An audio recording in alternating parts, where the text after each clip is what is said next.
حضرت موسیٰ علیہ السلام اللہ تعالیٰ کے برگزیدہ پیغمبر تھے۔ آپ کو کلیم اللہ کا لقب دیا گیا۔ اس لقب کی وجہ یہ تھی کہ آپ علیہ السلام اللہ تعالیٰ سے باتیں کیا کرتے تھے اور باتیں کرنے کے لیے ایک مخصوص جگہ کا انتخاب کیا گیا جسے کوہ طور کے نام سے جانا جاتا ہے۔ اللہ تعالیٰ سے بات کرنے کا یہ شرف آپ کے علاوہ کسی اور کے پاس نہیں تھا۔ حضرت موسیٰ علیہ السلام معمول کے مطابق اللہ تعالیٰ سے ملاقات کے لیے کوہ طور کی طرف جا رہے تھے کہ راستے میں آپ کو ایک عورت نظر آئی جو کہ بہت زیادہ رو رہی تھی۔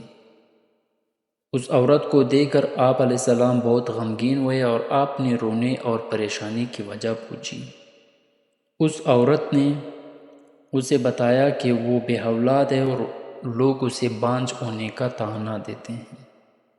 اس عورت نے موسیٰ علیہ السلام سے گزارش کی کہ وہ اللہ تعالیٰ سے یہ دریافت کرے کہ اس کی کبھی اولاد ہوگی یا نہیں۔ وہ جانتی تھی کہ حضرت موسیٰ علیہ السلام اللہ تعالیٰ سے ہم کلام ہوتے ہیں۔ حضرت موسیٰ علیہ السلام نے اس عورت کو یقین دلایا کہ وہ اللہ تعالیٰ سے اس معاملے کا ذکر ضرور کریں گے، اور اس کے بعد موسیٰ علیہ السلام کوہ طور کی طرف روانہ ہو گئے۔ اور اللہ تعالیٰ سے ملاقات کے دوران ہی حضرت موسیٰ علیہ السلام نے عورت کا ماجرا بیان کیا تو اللہ تعالیٰ نے موسیٰ علیہ السلام کو بتایا کہ اس عورت کی قسمت میں یہی لکھا ہے کہ اسے کبھی اولاد نہیں ہوگی، اور اس عورت کو چاہیے کہ وہ اس پر جو آزمائش آئی ہیں اس پر صبر کرے۔ آپ علیہ السلام یہ سن کر بہت غمگین ہوئے۔ جب موسیٰ علیہ السلام کوہ طور سے واپس لوٹے تو اس عورت کو اسی جگہ بیٹھے پایا۔ آپ علیہ السلام کی منتظر تھی۔ حضرت موسیٰ علیہ السلام نے عورت کو اللہ تعالیٰ کا فیصلہ سنایا۔ عورت یہ سن کر بہت روئی۔ آپ علیہ السلام نے اس عورت کو تسلی دی اور یہ بھی بتایا کہ اللہ تعالیٰ کے ہر فیصلے میں بہتری ہوتی ہے، اس لیے وہ صبر سے کام لیں۔ اللہ تعالیٰ جسے چاہے بیٹے عطا فرمائے اور جسے چاہے بیٹی عطا فرمائے اور جسے چاہے دونوں ہی عطا فرمائے۔ اس واقعہ کو بہت عرصہ گزر چکا تھا۔ ایک دن اس عورت کے گھر کے قریب سے ہی ایک درویش روٹی کا سوال کر رہا تھا۔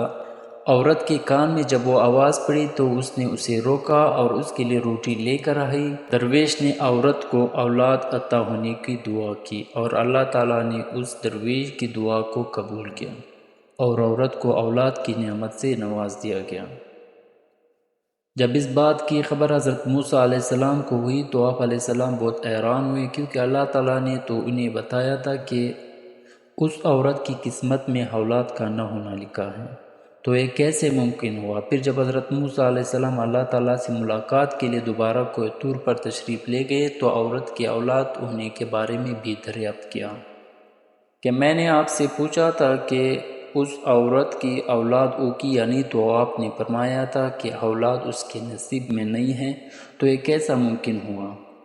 اللہ تعالیٰ نے حضرت موسیٰ علیہ السلام کے سامنے ایک شرط رکھی اور آپ علیہ السلام کو انسانی گوشت لانے کو کہا۔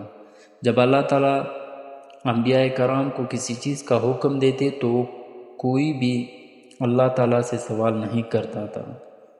اسی طرح حضرت موسیٰ علیہ السلام نے بھی اللہ تعالیٰ سے کوئی سوال نہیں کیا اور اپنی بستی میں جا کر اللہ تعالیٰ کا حکم سنایا۔ بستی کے لوگوں کو حکم عجیب لگا اور سب کے دلوں میں خوف بیٹھ گیا کہ کہیں یا خونریزی نہ ہونے لگے۔ جب کوئی بھی اپنا گوشت دینے پر راضی نہ ہوا تو حضرت موسیٰ علیہ السلام مایوس ہو کر خالی ہاتھ لیے اللہ تعالیٰ کے پاس واپس کوہ طور روانہ ہوئے۔ حضرت موسیٰ علیہ السلام کوہ طور کی طرف جا رہے تھے کہ راستے میں ان کو ایک درویش بیٹھا نظر آیا۔ اس درویش کی آنکھیں بند تھیں اور چہرہ آسمان کی طرف اٹھا ہوا تھا۔ اس درویش کی زبان پر اللہ اللہ کا کلمہ جاری تھا۔ حضرت موسیٰ علیہ السلام اس درویش کے پاس گیا اور اسے اللہ تعالیٰ کا حکم سنایا۔ اس درویش نے آنکھیں کھول کر حضرت موسیٰ علیہ السلام کی طرف دیکھا اور اپنا بازو آپ علیہ السلام کے آگے کر دیا کہ میں حاضر ہوں۔ اس درویش نے حضرت موسیٰ علیہ السلام سے چھری لی اور اپنے بازو سے گوشت کاٹ کر حضرت موسیٰ علیہ السلام کو دیا۔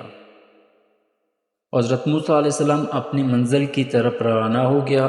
آپ علیہ السلام ابھی کچھ دور ہی گئے تھے کہ اس درویش نے آپ کو پکارا کہ ہو سکتا ہے کہ اللہ تعالیٰ نے گردن کا گوشت مانگا ہو۔ اس نے اپنی گردن سے گوشت کاٹ کر آپ علیہ السلام کو دے دیا۔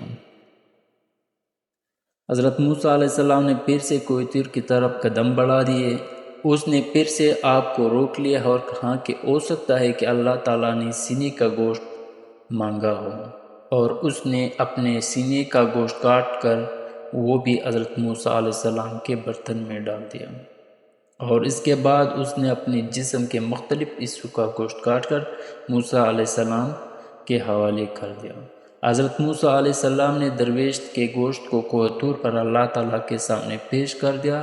اللہ تعالیٰ نے حضرت موسیٰ علیہ السلام سے پوچھا کہ یہ گوشت کس سے لائے ہو؟ تو حضرت موسیٰ علیہ السلام نے سارا قصہ بیان کیا۔ اللہ تعالیٰ نے کہا، اے موسیٰ، اے میرے بندے کا مجھ سے عشق ہے، اور اس عشق کی حد دیکھو، اس نے اپنی تکلیف کا نہیں سوچا بلکہ میری رضا اور خوشی کی خاطر اپنے جسم کی بوٹیاں کاٹ کر آپ کے سامنے رکھ دیے۔ اے موسیٰ، اب مجھے تم خود بتاؤ کہ جو میرا بندہ میرے عشق میں خود سے بھی بے پرواہ ہے کہ جب وہ مجھ سے سوال کرے تو میں اس کی دعا کیوں قبول نہ کروں گا؟ اے موسیٰ، یہ میرا وہی بندہ ہے جس نے مجھ سے اس عورت کے حوالے سے سوال کیا تھا۔ میرے اس بندے نے ہی اس عورت کے لیے اولاد کی دعا کی تھی، اور میں نے اس کی دعا قبول کی، اور یہی وجہ تھی کہ میں نے اس کی تقدیر میں لکھے کو پلٹ دیا۔ جو بندے میری خاطر اپنے آپ کو قربان کرنے کے لیے راضی ہو جاتے ہیں، ان کی بات کو کیسے رد کر سکتا ہوں؟ موسیٰ علیہ السلام اللہ تعالیٰ کی یہ بات سن کر بہت حیران اور خوش ہو گئے۔ تو دوستو، یہ حضرت موسیٰ علیہ السلام کے زمانے کا ایک واقعہ ہے۔